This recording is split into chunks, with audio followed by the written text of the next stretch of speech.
Hello everyone friend, welcome back to top three world. आज मैं आपके साथ शेयर कर रही हूँ इस शॉल का रीयूज़।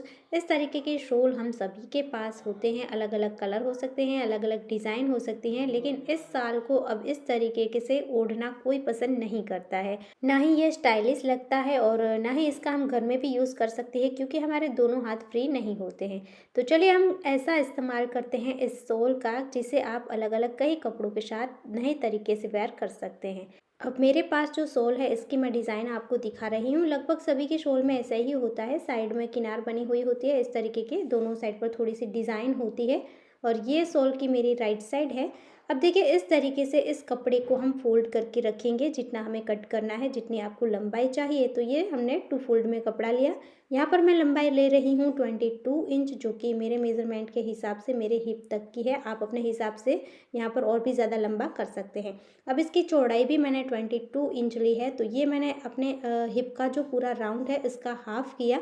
36 मेरा हिप था, उसका हाफ़ हुआ 18 इंच, और उसमें मैंने 4 इंच ऐड करके लिया है लूजिंग के लिए। तो देखिए, इस तरीके से मैंने यहाँ पर 22 बाय 22 इंच मार्किंग कर ली और इसे मैंने कट कर दिया है। एक साइड पर देखिए, इस तरीके से यहाँ पर टैसल्स बने हुए हैं, जिसे हमें कट नहीं करना है, और उसे मैंने मेज़रमेंट में भी नहीं लिया है।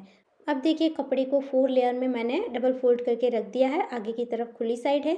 अब सबसे पहले हम शोल्डर के लिए मार्क करेंगे, जो मैंने 7.5 इंच पर किया है। अब 7.5 में हाफ इंच ऐड करके हम आर्म होल के लिए मार्किंग करेंगे, और फिर हमें चेस्ट की मार्किंग करनी है। तो आपकी जो भी चेस्ट है उसमें आपको 2 इंच एक्स्ट्रा ऐड करना है लूजिंग के लिए। तो मैंने यहाँ पर 8 इंच पर मार्क किया, और फिर यहाँ पर लूजिंग के लिए 2 इंच एक्स्ट्रा ऐड कर लिया है। अब हमें कमर के लिए मार्किंग करना है। तो ऊपर से मैंने लंबाई 15 इंच पर मार्क कर लिया है, और हिप तो हमने पहले से ही लंबाई ले ली है, वहाँ तक है हमारी। अब यहाँ पर आपकी जो भी कमर है उसका चौथा हिस्सा लेना है। तो मैंने 7 इंच पर मार्क किया है, और 2 इंच एक्स्ट्रा यहाँ पर लूजिंग के लिए ऐड कर दिया है। और मेरी हिप है यहाँ पर 9 इंच, इसका चौथा हिस्सा है, उसमें भी हम 2 इंच एक्स्ट्रा ऐड कर देंगे। अब देखिए, जो बाहर वाले मार्किंग है उसी को हम इस तरीके से मिला लेंगे, और यहाँ पर भी आपको इस तरीके से मार्किंग कर लेना है। अब जो आर्म होल है उसको हम राउंड शेप दे देंगे, और यहाँ ऊपर की तरफ से हमें 1 इंच नीचे डाउन मार्क करना है। ये हम शोल्डर स्लोप के लिए मार्क करेंगे। अब हम गले की मार्किंग कर लेंगे। तो 3 इंच मैंने लंबाई ली है गले की, और 3.5 इंच मैंने चौड़ाई ली है। और बैक नेक है जो, वो मैंने 1 इंच डाउन मार्क किया है, और इस तरीके से हमें राउंड शेप दे देना है। उसके बाद ऊपर की तरफ से भी हम इस तरीके से क्रॉस में मार्क कर लेंगे। अब सबसे पहले हमें जो बैक हिस्सा था उसकी कटिंग करनी है। तो इस तरीके से मैं यहाँ पर कटिंग कर लूँगी। लेकिन देखिए, जो फ्रंट हिस्सा मैं रखना चाहती हूँ वो मेरा अंदर की तरफ रह गया है। तो पहले मैंने इस तरीके से मार्किंग कर ली। अब जो फ्रंट हिस्सा है वो हमें रहने देना है, और जो बैक हिस्सा है उसे हमें निकाल देना है, क्योंकि उसकी कटिंग हो गई है। लेकिन वो बाहर की तरफ हमें फ्रंट हिस्सा रखना था, क्योंकि मार्किंग इसके ऊपर आए। अब यहाँ पर मुझे फिर से मार्किंग करनी होगी।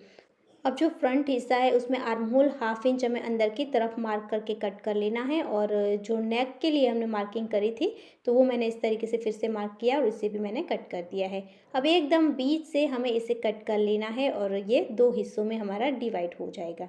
तो देखिए, इस तरीके से ये हमारा फ्रंट हिस्सा और पहले दिखाया था वो बैक हिस्सा कटिंग हो गई है। अब हम स्लीव्स की कटिंग करेंगे। उससे पहले देखिए, जो ये इस तरीके के टैसल्स दूसरी साइड थे वो मैंने कट करके अलग कर दिए हैं, और जो बचा हुआ ये बॉर्डर वाला कपड़ा था उसी को मैंने 2 बार फोल्ड करके रखा है। अब आप जितनी भी लंबाई लेना चाहते हैं स्लीव्स की, उतने पर आपको मार्क करना है। उसमें आपको फोल्डिंग के लिए भी ऐड कर लेना है। तो ये मैंने 22 इंच इस तरीके से कट कर लिया है।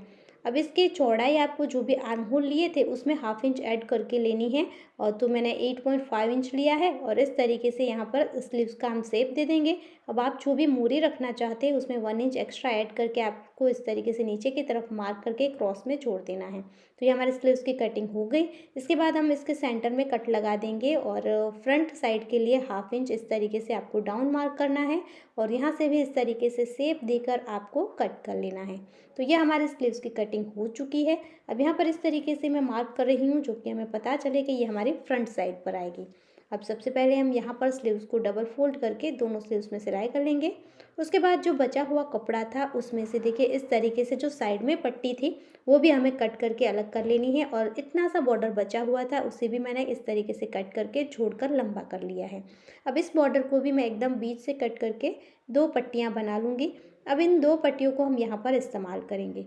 जो फ्रंट का हिस्सा था उसकी रॉन्ग साइड ऊपर की तरफ रखेंगे और इस पट्टे की लंबाई भी इतनी ही हो रही है, इसकी रॉन्ग साइड भी हम ऊपर की तरफ ही रखेंगे और यहाँ पर अटैच कर देंगे। इसके बाद देखिए इस तरीके से हम इसको फोल्ड करेंगे। एक बार यहाँ पर डबल फोल्ड करना है, लेकिन अच्छी फिनिशिंग के लिए सबसे पहले मैंने एक ही बार फोल्ड कर लिया है।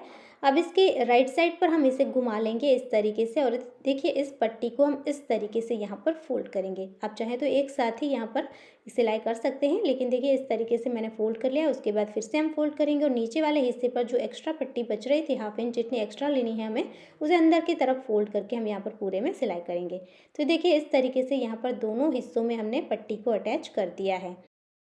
अब आपको क्या करना है, जो बैक वाला हिस्सा था वो लेना है, उसकी रॉन्ग साइड मैंने ऊपर की तरफ रखी है और उसके ऊपर जो टैसल्स वाली पट्टी हमने स्ट्रिप कट करके रखी थी उसे रखेंगे और उसके ऊपर जो साइड से कटी हुई पट्टी थी उसे हम इस तरीके से रखेंगे और यहाँ पर हम सिलाई करेंगे।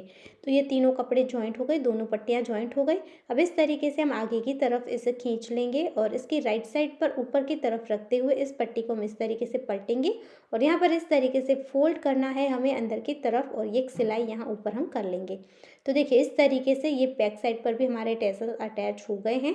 अब हमें बैक हिस्से को राइट साइड जो है वो ऊपर की तरफ रखते हुए रखेंगे और इसके ऊपर फ्रंट के दोनों हिस्सों को हम इसकी राइट साइड नीचे की तरफ रखते हुए इस तरीके से इसके शोल्डर को जॉइंट कर लेंगे। उसके बाद हमें यहाँ पर स्लीव्स अटैच करनी है, तो मैंने ली है स्लीव्स और इसमें हमने मार्किंग करी थी जो हमें फ्रंट साइड की तरफ रखनी है और इस तरीके से देखिए हम यहाँ पर स्लीव्स को सिलाई करके अटैच कर लेंगे। तो ये हमने स्लीव्स को अटैच कर लिया है। इसके बाद इसके सामने वाले स्लीव्स को, दूसरे स्लीव्स को भी सेम तरीके से हम जोड़ लेंगे।